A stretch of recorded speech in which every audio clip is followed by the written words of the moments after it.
After divorcing Julian Sterling, my pregnancy was impossible to hide. My parents and Isabella Quinn, their cherished adopted daughter, hounded me relentlessly, demanding I get rid of it. In my past life, I'd gone through with the abortion to punish Julian for cheating on me. It destroyed whatever we had left. Reconciliation became impossible. Not long after, Isabella stepped into my shoes and married him. Later, my family went bankrupt. The divorce and abortion turned me into a social outcast. I spent my remaining years in poverty, my body wrecked by a botched procedure and illnesses I couldn't afford to treat. I died not long after that, alone on an icy street in the dead of winter. Meanwhile, Julian's empire went nationwide, and Isabella jetted around the globe, thriving. Everyone mocked me, saying I'd got what I deserved. The moment I woke up this time, I called Julian. This time I was keeping the baby, and I was going to get every last cent I was owed. You're divorced and pregnant. Do you have any idea how humiliating this is?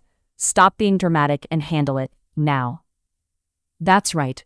You never really belonged in our world, did you? Now look at you, pregnant and divorced. People are calling you a disgrace. My mother and Isabella closed in on me, practically ready to drag me to the clinic themselves. In my previous life, that was exactly how they forced me onto that operating table. That was how I lost my only leverage. Isabella slid right into my place and became Mrs. Sterling. After I died, she wouldn't even let them bury me with the rest of the Quinns. Bile rose in my throat, but when I saw the impatience in Isabella's eyes, I smiled anyway. The next second, the door was shoved open and Julian rushed in.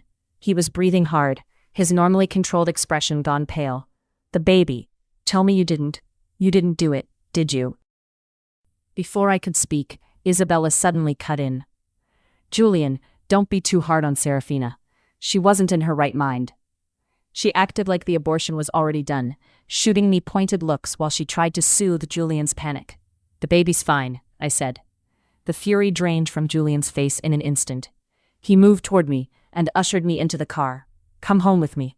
We need to talk about this. In the rearview mirror, Isabella's face locked into a mask of pure venom. I scoffed, and my eyes snagged on something on the passenger seat. A lipstick that wasn't mine. Julian frowned. Before he could say a word, I looked away. Silence hung between us. Then Julian met my gaze, studying me. You're different, he said, his voice sharp. I shrugged. Isn't that a good thing? In the past, I couldn't handle the slightest provocation. I used to lose my mind if Isabella so much as held his hand. I'd scream at him, slap him, refuse to let him near me, and force him to swear on his life that he wouldn't cheat. At first, he humored me and tried to talk me down, but eventually he got sick of it. He even humiliated me in front of a crowd. You're nothing but some kid they dragged out of the sticks. Your own parents can barely stand you. What makes you think you can throw tantrums at me? I fell apart right there. It felt like something in me had broken for good. He knew exactly where I was weakest. He knew how to make it hurt. Shame and rage made me see red. Back then I thought I could survive without him. I pushed for the divorce, and I got it. But after 18 years out in the middle of nowhere, my parents never bothered teaching me how to survive in their shark tank, even after they took me back. Everything that came after proved him right. Julian watched me in silence. I couldn't tell what he was thinking. His phone rang. He answered, and my mother's frantic voice flooded the car. Julian, something upset Isabella. She ran off crying. Can you go find her? Whenever Isabella needed something, my mother called Julian. It never seemed to occur to her what that did to me. They'd grown up together after all. That was until they found me when I was 18. The moment Julian saw me, everything changed. That day, I stood in the main hall of the Quinn estate in a worn coat and pants that stopped above my ankles. A pack of rich kids circled me, laughing. My face burned, but I kept my chin up. Julian shut them down and led me out of there. After that, he started showing up wherever I was. He taught me how their world worked, and he bought me dresses and heels that actually fit. I was so insecure back then. I thought he felt sorry for me. I lashed out at him constantly, all sharp edges and defensiveness. Julian never got angry. When people called me a charity case or a stray, he made sure they never spoke a word against me again. When we got married, Isabella wasn't the only one who hated me for it. My own mother resented me for disrupting the perfect life she had built with Isabella, her precious adopted daughter. Go ahead. I'll be fine on my own. I kept my voice even, my expression blank in the window's reflection. Julian's knuckles went white around the steering wheel. His jaw clenched. The second I was out of the car, Julian hit the gas and tore down the street. I didn't waste any time going in. The staff didn't even look surprised to see me. One of them came forward to take my coat. Another said gently, "Mrs. Sterling, your bath is ready. Would you like to freshen up?" I shook my head. No rush. I took my time walking through the villa, letting my eyes drift over the elegant decor and my favorite mid-century pieces. My gaze settled on the expensive jewelry strewn across the vanity. In my previous life, Isabella had taken all of this after the divorce. My mother even had the nerve to blame me for the scandal of Isabella marrying her own brother-in-law. "You didn't appreciate him when you had him. Whose fault is that? Besides, we're all family. It keeps the empire intact." My father stayed out of it. He barely came home anymore. I was their biological daughter, but I'd never mattered to them the way Isabella did. The family love I'd craved had always been a joke to anyone looking in. I pushed those thoughts aside, took a hot bath and fell into bed. Sleep came almost instantly. A sharp click snapped me awake. The chandelier overhead flared to life. I blinked through the haze and found Julian glaring down at me. "Is it morning?" My voice came out hoarse. Julian gave a bitter laugh. "I told you we needed to talk when I got back. You just went to bed?" Before I could respond, he launched into an explanation, like he expected praise. "I found Isabella outside a bar. I dropped her off and came straight back." Silence. It took me a second to realize he was waiting for a reaction. I nodded and forced a small laugh. "You're glad?" Julian stared at me like he couldn't believe what he'd heard. His hand shot out and closed around my wrist. "You came back for the baby, or—" His eyes darkened with a desperate intensity. "Or for me?" Pain shot through my wrist under his grip. I frowned. "I came back for neither. I did it for myself." He wasn't going to drop it. I lied. "Both. I'm going to be a mother. I need to grow up, don't I?" As for him, it didn't matter. As long as the money was enough, he could do whatever he wanted. Just like before, sharing my bed never stopped him from running to Isabella's side. Julian's expression went still. Something shifted in his eyes. Disappointment, maybe. He murmured, "Serafina, why do I feel like you're a million miles away?" He studied my blank expression, then glanced at his phone. No messages. Fury flared in his eyes. "Do you have to be like this? Cold and detached, like you don't care about anything? I give you everything you want. Isn't that enough? What else do you want from me?" I sighed. "I don't want anything. You're reading too much into it." Julian's expression didn't soften. He stared at me for a long moment, then turned and slammed the door behind him. Over the next few months, I settled into a routine of rest and getting ready for the baby. Julian buried himself in work. We went nearly 3 months without really speaking. I stopped pinching pennies. I bought whatever I wanted. I even went to an exclusive club with friends to watch the male dancers. Feeling bold, I tucked a wad of cash into one dancer's waistband. He grinned, took my hand, and pressed his lips to it. The heat of his mouth sent a shiver through me. My pulse quickened. Is this what it felt like? The thrill of crossing a line? Then my phone buzzed. "Julian," I answered. There was rustling on the other end. Then Isabella's breathless, rushed voice. "Serafina, Julian's drunk. Come pick him up." Leo was guiding my hand down his stomach. I said absently, "Send the driver." "No, you need to come yourself." She hung up before I could argue. I sighed, irritated, but I went anyway. When I pushed the door open, I found Isabella on top of Julian. Her face was flushed, her expression gone slack with pleasure. Their bodies were tangled together on the couch. So this was why she'd been so insistent. Serafina Quinn. Isabella scrambled to cover herself, eyes filling with tears. "I'm sorry, Julian and I had too much to drink." Julian jerked fully awake. He went rigid, then shoved Isabella away and snatched a cigarette. He didn't say a word, just looked at me with an expression that was almost a challenge. I'd seen this before. From the moment we'd gotten married, Isabella had wormed her way into every corner of our lives. She ruined my birthdays, Valentine's Day, even our wedding anniversaries. Whenever I broke down, Julian would lecture me. "Be reasonable, I owe her this much, she'll move on eventually." But Isabella never moved on. She told everyone in our circle I was a homewrecker, a parasite. She passed around photos of me scrubbing floors in dive bars, looking filthy and desperate. She even played a video of me eating scraps out of a garbage can, during my foster years at my own birthday party. That day, I became the laughingstock of San Solaro. I'd survived worse than this. This was nothing. They both stared at me, stunned. I picked up a coat from the chair and draped it over Isabella. My voice came out quiet. I'm not blaming you. I turned to Julian. His expression was dark. I kept my tone even. I saw a diamond necklace I liked. Wire the funds to my account. 10 million should cover it. You're not going to ask why? His voice was ragged. I smiled gently. I'm sure you had your reasons. I get it. Julian went very still. His lashes fluttered, and when he smiled, it looked broken. Why are you acting like this? Just hit me, scream at me, do something. He was shouting. I didn't want the stress getting to the baby. I frowned and headed for the door. Mrs. Sterling had promised me $100 million and 10% of the company shares if I delivered a healthy baby. Right now, nothing was more important than that. Something shifted in Julian's expression. He started after me. Isabella threw herself at him, wrapping her arms around his waist. Julian, can't you see? She doesn't love you. Divorce her. I can give you a baby too. Julian ripped her away, stabbing a finger at her.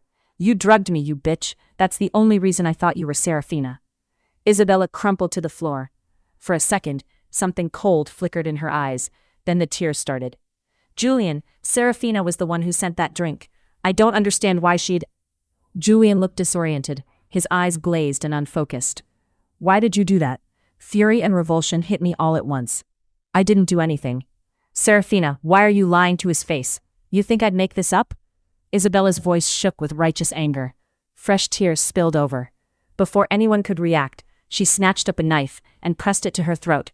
Isabella! Julian lunged forward and grabbed the blade. He pulled Isabella close, trying to calm her while she shook.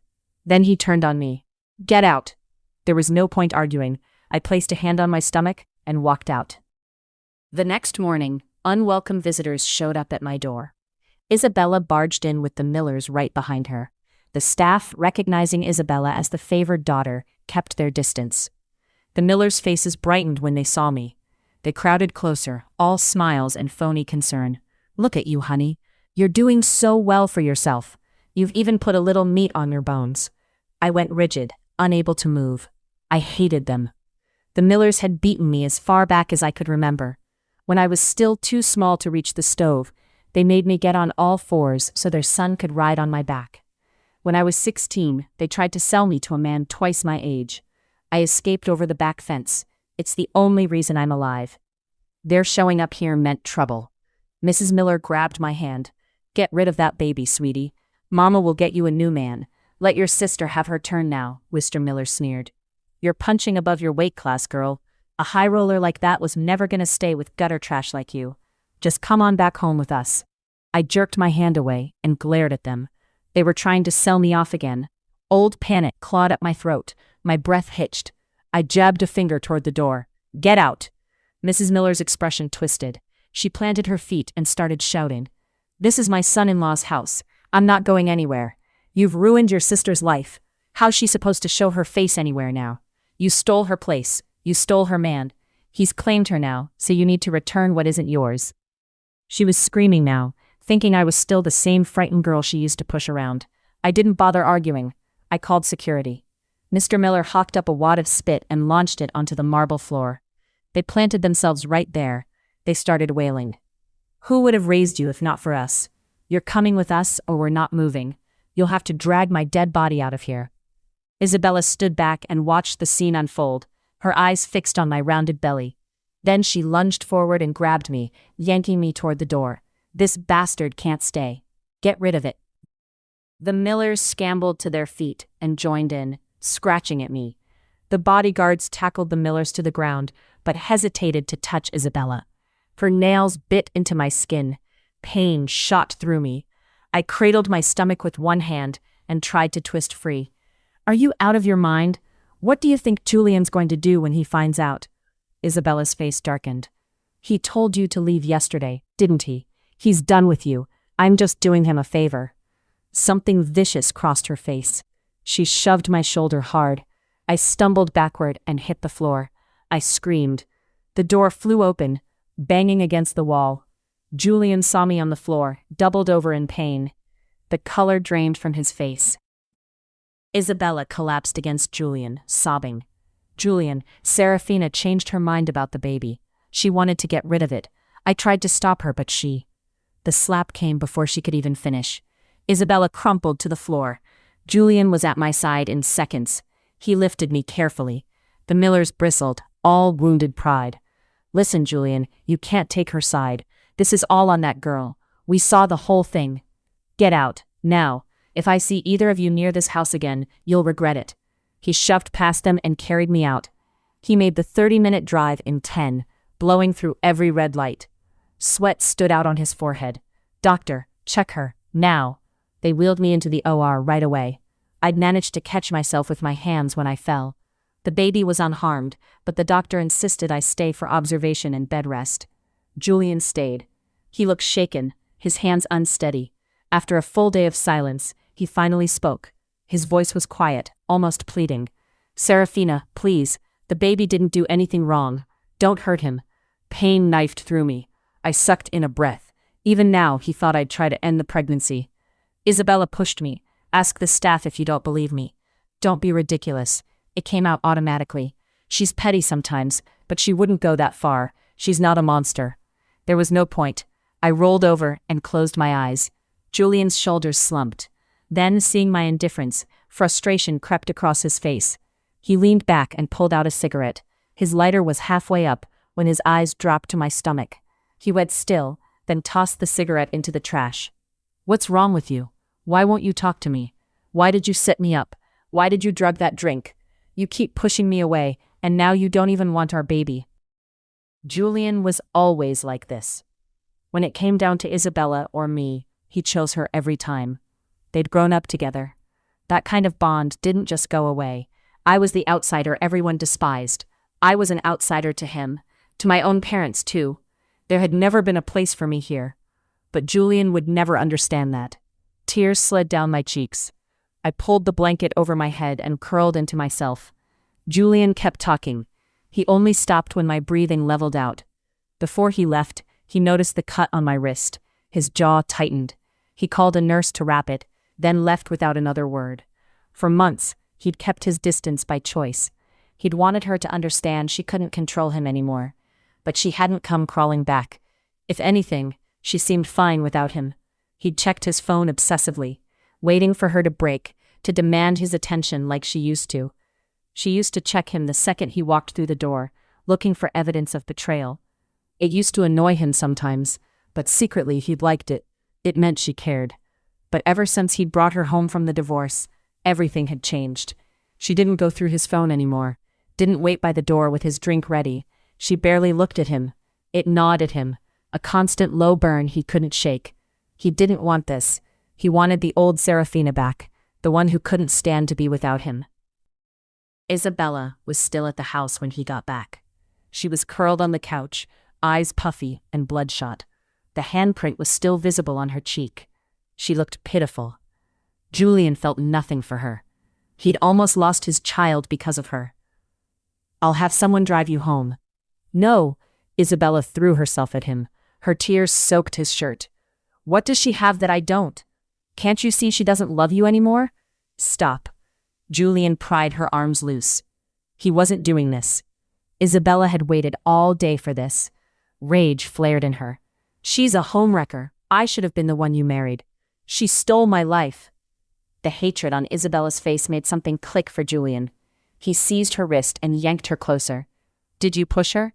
I didn't. Isabella's voice went high, desperate. She threw herself at me. She fell on purpose to frame me. Julian shoved her aside and called for the staff. They filed into the room, looking nervous but resolute. At first, no one said anything. Julian's eyes swept over them. His voice was ice cold. Tell me what happened. Tell the truth, and your jobs are safe. He paused. But if you lie to me, you'll never work in this city again. One of the maids raised a trembling hand and pointed straight at Isabella. She pushed Mrs. Sterling. The others joined in. Ms. Quinn brought those people here. She tried to force Mrs. Sterling to get rid of the baby. You're lying! Isabella's scream cut through the room. She whirled on Julian, tears streaming. Don't listen to them. Serafina's their boss. Of course they'll protect her. Why would we lie? One of the maids shot back. Miss Quinn never stopped insulting Mrs. Sterling.